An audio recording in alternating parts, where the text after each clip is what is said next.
Καλημέρα σας. Χαίρετε. Καλώς ορίσατε και σήμερα στο μάθημα 44, που έχει ως κεντρική ιδέα ο Θεός είναι το φως μέσα στο οποίο βλέπω. Σήμερα είναι μια ευκαιρία να έρθουμε σε επαφή με μια πολύ ιδιαίτερη εμπειρία. Έχουμε επίσης και τις ερωτήσεις σας που θα τις απαντήσουμε πριν το διαλογισμό, αλλά ας πάμε πρώτα στο μάθημα. Σήμερα συνεχίζουμε τη χθεσινή ιδέα, προσθέτοντας μια άλλη διάσταση σε αυτή. Δεν μπορείς να δεις το σκοτάδι και δεν μπορείς να φτιάξεις φως. Όμως δηλαδή φτιάχνει το φως. Μπορείς να φτιάξεις σκοτάδι. Αυτό μπορώ να το φτιάξω λοιπόν. Και μετά να νομίζεις ότι βλέπεις μέσα σε αυτό, αλλά το φως αντανακλά ζωή και επομένως μια πλευρά της δημιουργίας. Τι μας λέει μέχρι στιγμής? Μας λέει ότι το σκοτάδι που έχουμε ονομάσει φως εμείς και μέσα σε αυτό νομίζουμε ότι βλέπουμε, είναι μια ψευδαίσθηση. Και δεν είναι αυτά που βλέπουμε ως ζωντανά εδώ, δεν είναι αληθινά ζωντανά, γιατί δεν πεθαίνουν τα αληθινά ζωντανά. Ό,τι είναι αληθινά ζών είναι αθάνατο. Ό,τι βλέπουμε να θνίσκει, να πεθαίνει, είναι μια ψευδαίσθηση. Ο θάνατος είναι μια ψευδαίσθηση. Δημιουργία και σκοτάδι λοιπόν δεν μπορούν να συνυπάρχουν, αλλά το φως και η ζωή πρέπει να συμβαδίζουν, όντας διαφορετικές πλευρές της δημιουργίας. Αν το δούμε και εσωτερικά μέσα μας αυτό, θα λέγαμε το σκοτάδι είναι η άγνοια. Ναι, η άγνοια και η ψευδαίσθηση. Είναι αυτό που περιγράφει ο Πλάτων μιλώντας για την αντανάκλαση από τον κόσμο των ιδεών, που και αυτός είναι πιο κάτω από το υπέρτατο, στον οποίο ζούμε και είναι ένας κόσμος σκιών. Αν ζούμε σε έναν κόσμο σκιών και δεν βάζουμε τυχαία κάθε τόσο μια εικόνα από το θέατρο σκιών, ο Καραγκιώσης, είναι ακριβώς μια αναφορά στον Πλάτωνα και μια αναφορά στα μαθήματα θαυμάτων που εξηγούν ότι αυτός ο κόσμος που τον θεωρούμε αληθινό είναι μία ψευδαίσθηση, ενώ η αλήθεια είναι μία ζώσα ζωή αή υπάρχουσα και βρίσκεται μέσα μας, αλλά όχι, δεν είναι το σώμα, είναι κάτι άλλο, γιατί το σώμα πεθαίνει, θνίσκει, όμως κάτι μένει. Ας δούμε παρακάτω. Για να δεις πρέπει να αναγνωρίσεις ότι το φως βρίσκεται μέσα σου, όχι έξω. Δεν βλέπεις έξω από τον εαυτό σου, ούτε τα εφόδια για να δεις βρίσκονται έξω. Δηλαδή δεν βρίσκονται στα μάτια μου, ούτε βρίσκονται στα φωτόνια που κάνουν τα πράγματα ορατά. Η δυνατότητα να δω βρίσκεται κάπου αλλού μέσα μου. Και αυτό το βλέπω, είναι γνωρίζω, όπως είδαμε στο προηγούμενο μάθημα. Ένα ουσιαστικό μέρος αυτών των εφοδίων είναι το φως που κάνει την όραση δυνατή. Είναι πάντα μαζί σου, κάνοντας την όραση δυνατή σε κάθε περίσταση. Σήμερα θα επιχειρήσουμε να φτάσουμε σε αυτό το φως. Για τον σκοπό αυτό θα χρησιμοποιήσουμε μια μορφή άσκησης, η οποία είναι ιδιαίτερα δύσκολη για τον απειθάρχητο νου και αντιπροσωπεύει ένα σημαντικό στόχο εκπαίδευσής σου. Απαιτεί ακριβώς αυτό που λείπει από τον αγύμναστο νου. Ωστόσο αυτή η εκπαίδευση πρέπει να επιτευχθεί αν θέλεις κάποτε να δεις. Ίσως αυτό το κάποτε να είναι και σήμερα, έστω για μια στιγμή. Ναι. Να δούμε παρακάτω. Γίνονται 3 περίοδοι πρακτικής άσκησης σήμερα, κάθε μια διάρκεια 3-5 λεπτών. Μεγαλύτερη διάρκεια συνίσταται ιδιαίτερα, αλλά μόνο αν σου φαίνεται ότι ο χρόνος κυλά με λίγο ή καθόλου κόπο. Μην πιέσετε τον εαυτό σας δηλαδή. Ο νους σου δεν είναι πια εντελώς αγύμναστος. Είσαι αρκετά έτοιμη για να μάθεις τη μορφή άσκησης που θα χρησιμοποιήσουμε σήμερα, αλλά μπορεί να διαπιστώσεις ότι θα συναντήσεις ισχυρή αντίσταση. Εδώ λοιπόν μας θίγει το θέμα της αντίστασης. Μια προθυμία να πάμε προς αυτό που αληθινά μας ανακουφίζει. Δεν είναι περίεργο? Οπότε υπάρχει ένα φράγμα και ένα εμπόδιο που είναι η αντίσταση. Η αντίσταση να θεραπευτεί ο νους μου.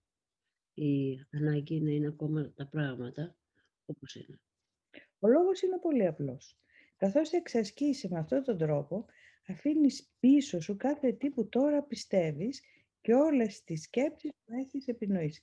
Φανταστείτε δηλαδή ότι μας ζητούν να ξεχάσουμε όλα αυτά που έχουμε φτιάξει μέσα στο νου μας ως αλήθειες, αναζητώντας μια άλλη ουσιαστική και ακλόνητη αλήθεια. Μιλώντας κυριολεκτικά, αυτή είναι η απελευθέρωση από την κόλαση. Όμως γινόμενη αντιληπτή μέσα από τα μάτια του εγώ σημαίνει απώλεια ταυτότητας και κάθοδο στην κόλαση. Το εγώ δηλαδή φοβάται πολύ να χάσει τις πεποιθήσεις του και την ιδέα που έχει για το τι είναι ο εαυτός του και τι είναι ο κόσμος. Ότι είναι ξεχωριστός. Αυτό είναι. Η αντίστασή μας βασίζεται στο ότι θέλω να είμαι ξεχωριστή. Θέλω να είμαι μια ατομική οντότητα. Δεν θέλω να ενωθώ ακόμα με τους άλλους. Δεν θέλω να είμαι ένα με τους άλλους. Είναι ευχή μεν, αλλά αν πάει κανείς βαθιά μέσα του θα δει τις αντιστάσεις. Ναι. Δηλαδή όλοι λέμε θέλουμε να είμαστε ενωμένοι, να υπάρχει ειρήνη, αλλά βλέπουμε ότι ακόμα και μέσα στο οικογενειακό μας περιβάλλον αυτή την ειρήνη που θέλουμε στον κόσμο δεν μπορούμε να την έχουμε γιατί δεν εγκαταλείπουμε τις ιδέες και τις πεποιθήσεις μας που μας φέρνουν σε αντίθεση τον έναν με τον άλλο. Αν μπορέσεις όμως να σταθείς μακριά από το εγώ έστω για λίγο, δεν θα έχεις δυσκολία να αναγνωρίσεις ότι η αντίστασή του και οι φόβοι του δεν έχουν νόημα. Ο Θεός είναι το φως μέσα στο οποίο βλέπεις. Να φτάσεις σε αυτόν επιχειρείς. Να δούμε λίγο ακόμα και μετά Να μας δούμε βοηθήσουν οι ερωτήσεις ναι. να ξεκαθαρίσουμε Ας μερικά καταλάβουμε πράγματα. λίγο το θέμα της αντίστασης, θα έλεγα. Ας δούμε λοιπόν αυτό. Μμμ. Τι έχει πει ο Φρόιντ? Όπου υπάρχει πρόοδος στην ψυχοθεραπεία, εμφανίζεται αντίσταση. Μέσω της σύγχυσης του νου δυσκολεύονται να κατανοήσουν τα προφανή οι άνθρωποι ή οι ψυχοθεραπευόμενοι. Ή εμείς τώρα στα θαύματα που είναι η πνευματική ψυχοθεραπεία δυσκολευόμαστε να κατανοήσουμε τις έννοιες. Άλλη αντίσταση είναι αμφισβητούν και επιτίθενται στο θεραπευτή. Εδώ ο θεραπευτής είναι οι ιδέες των θαυμάτων, οπότε θα αρχίσουμε να λέμε «Μα τι λένε τώρα τα θαύματα, η ζωή, η καθημερινότητα είναι αλλιώς και εγώ αλλιώς το έχω μάθει, τι ιδέες είναι αυτές που λανσάρουν». Είναι αντίστοιχα, αν είσαι ψυχοθεραπευτής, δέχεται την αμφισβήτηση. Απαξιώνουν τη μέθοδο θεραπείας ή τις ιδέες εν προκειμένου των θαυμάτων, ότι είναι γαλάζιο εδώ αφορά στα θαύματα. Βρίσκουν προσκόμματα, δεν μπορώ σήμερα να παρακολουθήσω το μάθημα, έχω άλλες δουλειές, εντάξει καλά είναι αλλά βαρέθηκα. Κάνουν τη συνεδρίαση, φτάνουν αργά ή εδώ αναβάλω και ξεχνάω την άσκηση, μου λέει άσκηση κάντε 3 φορές τη μέρα, την κάνω ίσως την ώρα που γίνεται το μάθημα και μετά την ξεχνάω. Οπισθοδρομούν στα παλιά μοτίβα σκέψης και συμπεριφοράς. Κάνουμε ένα βήμα μπροστά, νιώθουμε την ανακούφιση, τη συγχώρηση από το διαλογισμό, από τις καινούργιες ιδέες και μετά μας ξαναβρίσκουμε έξαλλες από θυμό να επιτιθέμεθα παντού και να λέμε «Μα χτες πώς τα κατάφερα και είχα γαλήνη και ξανά σήμερα είμαι εδώ». Πάντως τα νέα είναι καλά όταν αρχίζουν να εμφανίζονται αντιστάσεις. Τα νέα είναι καλά γιατί σημαίνει ότι υπάρχει προχώρημα. Και κάποιος ακούει μέσα. Ναι. Που συγκρούεται με κάποιον άλλον. Ναι. Να προχωρήσουμε λίγο ακόμα και μετά να πάμε στις ερωτήσεις. Πώς είναι σήμερα λοιπόν η άσκηση? Άρχισε επαναλαμβάνοντας τη σημερινή ιδέα με τα μάτια σου ανοιχτά και επιλέγοντας αργά και ύστερα θα τα κλείσεις, αλλά πρώτα θα πεις «Ο Θεός είναι το φως μέσα στο οποίο βλέπω» και μπορείς να κοιτάξεις γύρω σου, να επιλέξεις κάποια αντικείμενα. Και μετά να πεις, κλείνοντας τα μάτια, «Ο Θεός είναι το φως μέσα στο οποίο βλέπω». Αλλά τώρα που κλείνω τα μάτια, τι βλέπω άραγε? Γι' αυτό προσπάθησε να βυθιστείς μέσα στο νου σου, αφήνοντας κάθε είδους ενόχληση και παρεμβολή καθώς βυθίζεσαι, σιωπηλά, πέρα τις παρεμβολές. Ενώ δεν υποστηρίζεται καμία ιδιαίτερη προσέγγιση για αυτή τη μορφή άσκησης, αυτό που είναι εντελώς αναγκαίο είναι η αίσθηση της σπουδαιότητας αυτού που κάνεις, της ανεκτήμητης αξίας του για σένα και μια επίγνωση ότι επιχειρείς κάτι πολύ άγιο. Η σωτηρία είναι το πιο χαρούμενο επίτευγμά σου. Είναι επίσης το μόνο που έχει νόημα, επειδή είναι το μόνο που σου είναι πραγματικά χρήσιμο. Αν αναδυθεί οποιαδήποτε μορφή αντίστασης, σταμάτα για όσο χρόνο χρειαστεί για να επαναλάβεις σημερινή ιδέα, κρατώντας τα μάτια σου κλειστά, εκτός αν αντιληφθείς φόβο. Σε αυτή την περίπτωση θα το βρεις πιθανόν πιο ασφαλές να ανοίξεις τα μάτια σου για λίγο. Προσπάθησε ωστόσο να επιστρέψεις ασκήσεις με τα μάτια κλειστά όσο το δυνατόν πιο σύντομα. Αυτή η ανεκτήμητη αξία για το ότι επιχειρούμε κάτι πολύ άγιο είναι κάτι στο οποίο επιμένει πολύ αυτή η άσκηση.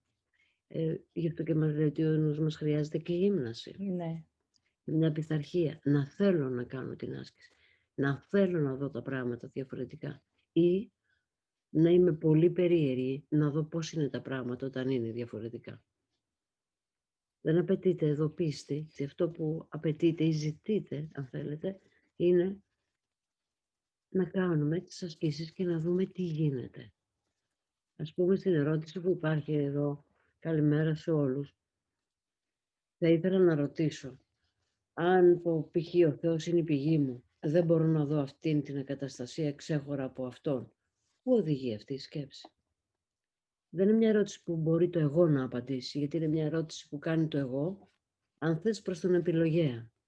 Αυτό που είναι αναγκαίο είναι να μείνεις μες στην άσκηση και με την ερώτηση και αναζήτησε την εμπειρία. Ό,τι και να απαντήσει το εγώ δεν θα καλύψει αυτήν την ερώτηση, θα την καλύψει η εμπειρία. Δεν μπορώ να δω αυτή την εγκαταστασία ξέχωρα από το Θεό. Σημαίνει ότι αν τη δω με το Θεό δεν θα είναι πια εγκαταστασία. Αυτό είναι μια εμπειρία. Ακριβώς. Δηλαδή τη βλέπω ακαταστασία όσο τη βλέπω με τα μάτια του εγώ. Οπότε θα έλεγα ότι ένα μέρος της φράσης μιλάει το εγώ και μετά παραδίδεται στο Θεό έτσι ώστε αυτό που βλέπουμε ακαταστασία να επανερμηνευτεί. Να επανερμηνευτεί. Αρχίζουμε να προσεγγίζουμε ότι αυτός είναι ένας άλλος τρόπος. Ακριβώς. Σιγά σιγά το καταλαβαίνουμε. Είναι ένας άλλος τρόπος να βλέπω τα πράγματα. Οπότε αν κάνετε τις ασκήσεις σωστά σήμερα, μπορείτε να βιώσετε μια αίσθηση χαλάρωσης, ακόμα και ένα αίσθημα ότι πλησιάζετε, αν δεν έχετε μπει μέσα στο φως. Και προσπαθήστε να σκεφτείτε το φως χωρίς μορφή, άμορφο, χωρίς όρια, καθώς προχωράτε από τη σκέψη αυτού του κόσμου πέρα. Και μην ξεχνάτε ότι οι σκέψεις δεν μπορούν να σας κρατήσουν στον κόσμο, αν εσείς δεν τους δώσετε τη δύναμη να το κάνουν. Επίσης, όλη τη διάρκεια της ημέρας είναι καλό να επαναλαμβάνουμε συχνά την ιδέα, με τα μάτια είτε ανοιχτά είτε κλειστά, ό,τι σας βολεύει κάθε φορά. Αλλά σημασία έχει να μην ξεχνάτε, να μην ξεχάσετε σήμερα, να θυμίζετε στον εαυτό σας ότι ο Θεός είναι το φως μέσα στο οποίο βλέπω. Είναι σαν να μας λέει ότι μόνο μέσα στο Θεό μπορώ να δω. Εκτός Θεού δεν βλέπω. Είμαι σαν τυφλός. Είναι σαν τη σπηλιά του Πλάτωνα. Ακριβώς.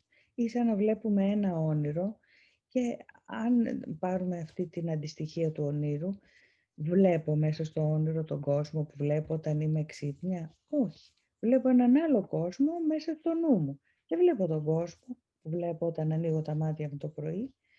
Αντίστοιχα, ο κόσμος που βλέπουμε με ανοιχτά μάτια το πρωί είναι ένα όνειρο για τον κόσμο του Θεού, τον πραγματικό κόσμο. Έχουμε άλλο ένα στοχαστή εδώ. Αυτός ο τόπος είναι ένα όνειρο. Μόνο ένας κοιμισμένος τον νομίζει πραγματικό. Τελαλεντίν Ρουμή. Αυτός ο στοχαστής, ποιητής, θεολόγος κλπ. Από το όνειρο που πρέπει να ερμηνευτεί. Για να δούμε άλλη μια ερώτηση που έχετε κάνει. Έχει κάνει η Ελένη και λέει ότι τα μαθήματα 13 και 14 την μπέρδεψαν. Πώς να σκεφτώ ότι ο Θεός δεν δημιούργησε, γιατί λέμε ο Θεός δεν δημιούργησε ένα κόσμο χωρίς νόημα σε εκείνα τα μαθήματα, και λέει ο Θεός, πώς να το σκεφτώ, ο Θεός δεν δημιούργησε τη συντριβή ενός αεροπλάνου, όταν τώρα πρόσφατα έγινε αυτό το αεροπορικό δυστύχημα και στην Ινδονησία και πέθαναν τόσοι άνθρωποι, ή πώς να σκεφτώ ότι ο Θεός δεν δημιούργησε αυτή την ασθένεια, ας πούμε τον κορονοϊό, όταν μόλις χθες, μας λέει η Ελένη, πέθανε ένας γνωστός της. Βέβαια δεν είναι επιχείρημα το όταν υπάρχει αυτό το αεροπορικό δυστύχημα ή όταν χθες πεθαίνει ένας. Αυτό δεν είναι το επιχείρημα. Αυτό είναι το γεγονός. Ναι. Απλώς. Οπότε δεν υπάρχει επιχείρημα εδώ παρά μόνο η ερώτηση πώς να σκεφτώ ότι ο Θεός δεν δημιούργησε την καταστροφή. Γιατί ο Θεός όντως δεν τη δημιούργησε. Ο Θεός δημιουργεί κατά τη τάξη και τη φύση του. Ο Θεός δημιουργεί αιώνια και άφθαρτα. Άρα αυτά που θύρονται, πεθαίνουν, αρρωσταίνουν, παθαίνουν ατυχήματα, δεν τα δημιούργησε ο Θεός. Εδώ είναι μια τομή που κάνουν τα μαθήματα θαυμάτων σε σχέση με την παραδοσιακή αντίληψη που έχουμε οι περισσότεροι στο νου μας, ότι ο Θεός δημιούργησε αυτόν τον κόσμο. Δεν τον δημιούργησε ο Θεός κατά τα μαθήματα θαυμάτων. Ο Θεός δημιούργησε μια άλλη πραγματικότητα, στην οποία όντως βρισκόμαστε, αλλά ας κάνω αυτή τη μεταφορά, κοιμόμαστε και ονειρευόμαστε την πραγματικότητα την εδώ. Άρα εμείς δημιουργούμε το όνειρό μας, μες στο οποίο υπάρχουν και οι ασθένειες και τα ατυχήματα και το ατομικό μας πεπρωμένο και το σώμα μας και όλα. Εδώ λοιπόν έχουμε έναν Θεό στα θαύματα που είναι διάφορος του Θεού της Παλαιάς Διαθήκης, που είναι ζηλότυπος και εκδικητικός Θεός και έδιωξε τον Αδάμ από τον Παράδεισο και τον καταράστηκε κιόλας. Είναι σε ποιον Θεό θέλω τελικά να πιστεύω? Η δύναμη που είναι πάνω από μένα, θέλω να είναι δειστική? Την φαντάζομαι ότι μπορεί να είναι σαν και εμένα, δηλαδή να θέλει να κάνει κακό στα δημιουργήματά του? Μπορεί να το σκεφτώ ότι έτσι είναι, έτσι κι αλλιώς με αυτό μεγαλώσαμε. Αν στοχαστώ όμως, αυτό θα ανατραπεί. Δεν θα χωράει ούτε στο νου μου ότι μπορεί το αιώνιο να είναι έτσι. Γιατί αν ο Θεός είναι εκδικητικός και ζηλότυπος, τότε αυτές οι ιδέες που είναι μέσα στο νου του θα πρέπει να στρέφονται και εναντίον του. Γιατί τίποτα δεν φεύγει από την πηγή του και αφού μπαίνει μέσα και λιμενίζει τέτοιες σκέψεις, θα πρέπει με κάποιον τρόπο να τον επηρεάζουν. Αν σκέφτομαι λοιπόν ότι είναι ένας τέτοιος ο Θεός τον οποίο πιστεύω, μέχρι να αλλάξω γνώμη μπορώ να το πιστεύω. Αν στοχαστώ, αυτό δεν μπορεί να στέκει στο νου μου. Οπότε έχουμε μια διαφορά. Άλλος ο Θεός της Παλαιάς Διαθήκης και άλλος της Καινής Διαθήκης, θα λέγαμε. Και εδώ στα μαθήματα θαυμάτων είναι ο Θεός της Καινής Διαθήκης. Ναι, κάνουν άλλο ένα βήμα περισσότερο και μας λένε ότι αυτόν τον κόσμο εμείς τον δημιουργήσαμε, είναι μια εικονική πραγματικότητα, θα το βρείτε σε όλες τις ουσιαστικές μεγάλες φιλοσοφικές θέσεις αυτό, θα το βρείτε ακόμα και στην κβαντική φυσική, ότι η συνειδητότητα δημιουργεί την πραγματικότητα. Τα μαθήματα θαυμάτων μας αποκαλύπτουν λοιπόν ότι όλα αυτά που νομίζουμε πραγματικά είναι φτιαγμένα από μας, τα βουνά, οι γαλαξίες, όχι στην κατάσταση που είμαστε αυτή τη στιγμή, που αισθανόμαστε μικροί, ασήμαντοι και αποκομμένοι, σε μια άλλη κατάσταση που όμως σιγά σιγά βυθιστήκαμε μέσα της και ξεχάσαμε ότι εμείς είμαστε οι κατασκευαστές αυτού του ονείρου. Όλη λοιπόν η προσπάθεια που κάνουν τα μαθήματα θαυμάτων είναι να μας θυμίσουν ποιοι είμαστε και πώς πραγματικά μας ανήκει ένα άλλο βασίλειο, που είναι η βασιλεία των ουρανών, όπου είμαστε απίστευτα μεγαλειώδεις, αγαθοί, γεμάτοι αγάπη, άτρωτοι, αιώνιοι, ακλόνητοι.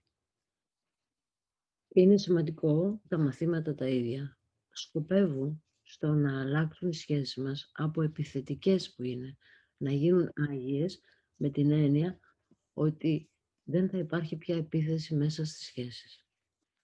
Εδώ αυτό μάλιστα ταιριάζει με την ερώτηση της Βέρας, που λέει στο τελευταίο μάθημα ο Θεός είναι η πηγή μου, δεν μπορώ να δω ξεχωριστά από Αυτόν, παρά μόνο... Να σε δω ξεχωριστά από Αυτόν παρά μόνο ευλογημένο. Μπορώ να σε δω. Τι διαφορά έχει από το «Η αγιοσύνη μου σε ευλογεί» ή «Σε βλέπω με τα μάτια της συγχώρεσης και της αγάπης»? Φανταστείτε ότι η ευλογία είναι μια κατάσταση επέκτασης, άρα ανήκει πραγματικά στο Θεό. Η αγάπη επίσης είναι ο θεμέλιος λίθος. Εκεί στηριζόμαστε, αυτό μας γέννησε η αγάπη. Η συγχώρεση τώρα έχει μια μικρή διαφορά. Στέκεται στην πόρτα ανάμεσα σε αυτόν εδώ τον κόσμο και στον άλλον. Θα δείτε σε ένα πολύ σύντομο προσεχές μάθημα, πολύ σύντομα θα το συναντήσουμε, ότι ο Θεός δεν συγχωρεί. Και δεν συγχωρεί. Γιατί στον ουρανό δεν υπάρχει κάτι να συγχωρεθεί. Είναι όλα άγια. Είναι όλα ευλογημένα. Άρα η συγχώρεση είναι το τελευταίο σύνορο ή αν θέλετε αυτό που ανοίγει τις πύλες για να περάσουμε από αυτό τον κόσμο στον αληθινό κόσμο. Και η συμφόρηση των θαυμάτων είναι μια ολοκληρωτική διαγραφή όσων φανταζόμαστε ότι μας έχουν συμβεί ή έχουμε διαπράξει. Είναι βέβαια μια όριμη κατάσταση της συνείδησης που πάμε σιγά σιγά προς αυτήν. Άρα αυτή είναι η διαφορά, αγαπητή Βέρα. Ας πάρουμε λοιπόν αυτό το που λέει ο Μιχαήλ, από την πλευρά της κβαντικής φυσικής είναι ενεργειακά αδύνατον να υπάρξει ένας κόσμος δίχως νόημα. Σας προτείνουμε να ρίξετε μια ματιά σε ένα βιβλίο το οποίο εύκολα διαβάζετε και εξηγεί ενδιαφέροντα πράγματα από την πλευρά του Κάρλ Μπέμ, του φυσικού. Λέγεται «Ολότητα και μπλεκόμενη τάξη» ή «Λανθάνουσα τάξη». Ο Μπέμ λοιπόν έχει συλλάβει τον κόσμο ως αυτόν που βλέπουμε, τον υλικό κόσμο, ως η εκπεφρασμένη τάξη πραγμάτων, όπως τη λέει, και κάτω από αυτήν υπάρχει μια υπολανθάνουσα τάξη πραγμάτων. Ο κόσμος που βλέπουμε για τον Μπέμ είναι μια προβολή της υπολανθάνουσας τάξης πραγμάτων, η οποία περιλαμβάνει πολύ περισσότερα από όσα βλέπουμε.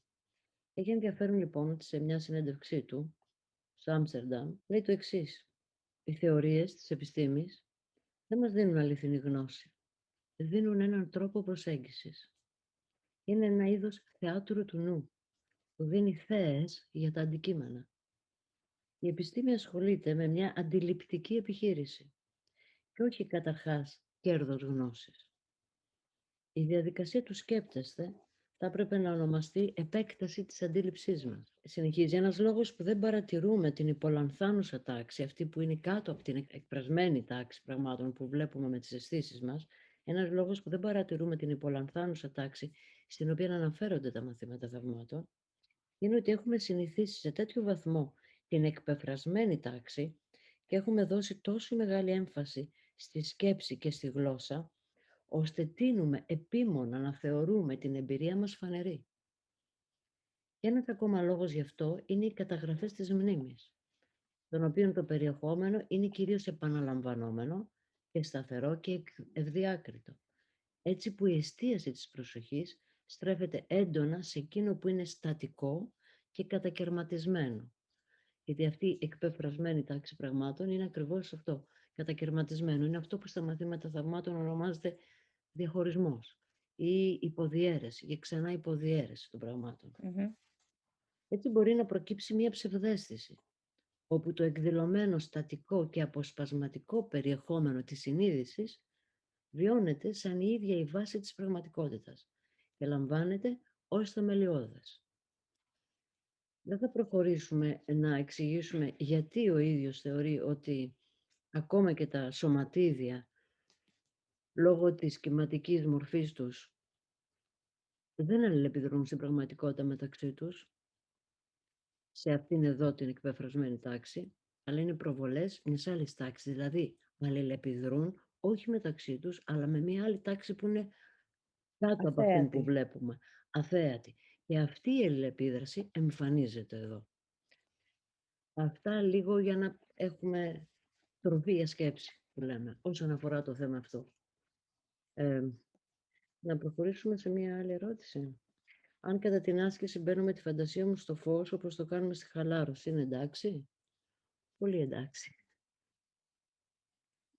Ναι, και αφαιθείτε να δείτε η εφαρμογή της άσκησης σήμερα, που απαιτεί μια στροφή προς τα μέσα, θα σας οδηγήσει, αν αφήσετε αυτόν εδώ τον κόσμο για λίγο έξω από το νου σας και αφαιθείτε με εμπιστοσύνη σε αυτό το κάτι μέσα σας, μπορεί να έχετε μια εξαιρετική εμπειρία σήμερα. Να δείξουμε εδώ κάτι ακόμα για να κλείσουμε με αυτό και να το θυμίσουμε. Τα μαθήματα θαυμάτων μιλούν στον επιλογέα. Υπάρχουν δύο οδηγοί μέσα στο νου μας. Ο οδηγός το εγώ, ο ξεχωριστός εαυτός που θέλει τα πράγματα να είναι κατακαιρματισμένα για να διατηρήσει την ξεχωριστότητά του, και το Άγιο Πνεύμα, το οποίο γνωρίζει ότι δεν υπάρχει ξεχωριστότητα, αντιλαμβάνεται την ανάγκη μας να είμαστε ξεχωριστοί, σαν αυτοματοποιημένη διαδικασία επαναλαμβανόμενη συνεχώς, και το μόνο που ζητά να κάνουμε είναι να στραφούμε όταν το θελήσουμε, όταν είμαστε έτοιμοι, σε αυτόν τον οδηγό, για να μας οδηγήσει μέσα μας σε μια άλλη ψυχολογική κατάσταση. Αυτή η άλλη ψυχολογική κατάσταση του ορθού νου θα μας δώσει νέες εμπειρίες. Δηλαδή θα μπορούσαμε να πούμε ότι τα μαθήματα θαυμάτων είναι μια εξερεύνηση άλλων δυνατοτήτων του νου, άλλων περιοχών του νου, τις οποίες είχαμε αποκλείσει μέχρι σήμερα. Και ανοίγουμε σιγά σιγά την πύλη για αυτές. Άσκηση, την άσκηση, μάθημα το μάθημα. Ακριβώς, απαντάει ο Μιχαήλ, ο φυσικός Γερενδελάν επιβεβαίωσε πως η πραγματική δομή του κόσμου μόνο έτσι από την ενόραση μπορεί να προσεγγιστεί. Τα μαθηματικά μας είναι απλά σκιές. Και ένας τρόπος από αυτήν την κατάσταση αντίληψη που είμαστε να προσεγγίσουμε τη φύση. Ναι, σωστά, και ο Μάνος Δανέζης βεβαίως έχει πολλά βίντεο που εξηγούν ότι τελικά η αντίληψη του κόσμου που έχουμε είναι περισσότερο μια συνδυσιακή κατάσταση παρά μια χειροπιαστή αληθινή πραγματικότητα. Ναι, είναι ερμηνείες που έχουμε δώσει στον κόσμο. Ερμηνείες που έχουμε δώσει.